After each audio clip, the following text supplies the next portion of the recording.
రంపిచెర్లలో అయితే ఉరుస్ పనులు చాలా అంటే చాలా వేగంగా జరుగుతా ఉన్నాయి. ఆల్మోస్ట్ అన్ని వర్క్స్ అయితే కంప్లీట్ అయిపోయాయి ఇక్కడైతే. సో ఇంకొద్దిగా అయితే పెండింగ్ వర్క్స్ ఉన్నాయి. అవి కూడా రేపు ఎల్లుండిలో అయిపోతాయి గంధం రోజు వరకు అయితే. సో నాకు కొన్ని డ్యామ్స్ వచ్చాయి. రొంపిచెర్లలో అసలు మహబూబ్ సుబహాని దర్గా ఎక్కడుంది ఉరుస్ జరపడానికి, అదేంటి ఎక్కడ అనేది సో ఈ వీడియోలో దాని గురించి అయితే తెలుసుకుందాము. ఈ దర్గా అనేది గర్ల్స్ హై స్కూల్ ముందర వీధిలో ఉంది. ఈ వీధినే జెండామాన్ వీధి లేదా పాలెం వీధి అని అంటారు.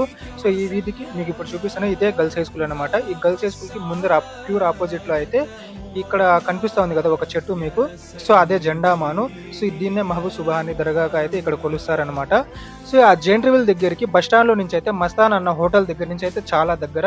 సో ఇక్కడ నుంచి ఉరుస్ జరిపే దగ్గర నుంచి అయితే ఇక్కడ గర్ల్స్ హై స్కూల్ పక్కనే అయితే ఒక దారి ఉందన్నమాట. సో గర్ల్స్ హై స్కూల్ వెనకాల ఒక గ్రౌండ్ లాగా ఉంది పొలాలు. ఆ పొలాల్లోనే అయితే ఇక్కడ ఈ జైంట్ వీల్ అవన్నీ పెట్టారన్నమాట. చాలా వాకబుల్ డిస్టెన్స్ లోనే ఉంటది. అక్కడ నుంచి అయితే మొత్తం కనిపిస్తుంది. అండ్ దగ్గర కూడా ఈ పక్క నుంచి ఉండేవాళ్ళు ఇక్కడ నుంచి వెళ్ళొచ్చు. అండ్ బస్ స్టాండ్ ఆ సైడ్ లో ఉండేవాళ్ళు మస్తాన్ అన్న హోటల్ దగ్గర నుంచి అయితే వెళ్ళొచ్చు అనమాట. సో ఇది ఇక్కడ. సో ఈ జెండామానికి నాకు ఒక బంధం ఉంది. ఏంటంటే ఇది మా గ్రాండ్ మదర్ యొక్క మేనత్త కొడుకు నాటారంట. సో ముందు పెద్ద మసీద్ దగ్గర ఉరుస్ జరుపుతున్నారు. అక్కడ ఒక జెండామాన్ ఉంది. అక్కడ ఉండే వాళ్ళకి ఇక్కడికి చాలా దూరం అని మా గ్రాండ్ మదర్ వాళ్ళ మేనత్త కొడుకు ఇది నాటారంట ఆ కాలంలో. సో ఇదే అన్నమాట ఆ జెండామాను. చాలా మంది దర్గాకి దగ్గరలోనే షాపులు పెడితే బాగుంటుందని భావిస్తా ఉన్నారు. ఎక్కువ వరకు బస్ స్టాండ్ లో ఆ పక్క పెడతారు అని అయితే సమాచారం ఉంది. బట్ దర్గాకి దగ్గరలో షాపులు పెట్టాలని అయితే చాలా మంది అనుకుంటా ఉన్నారు.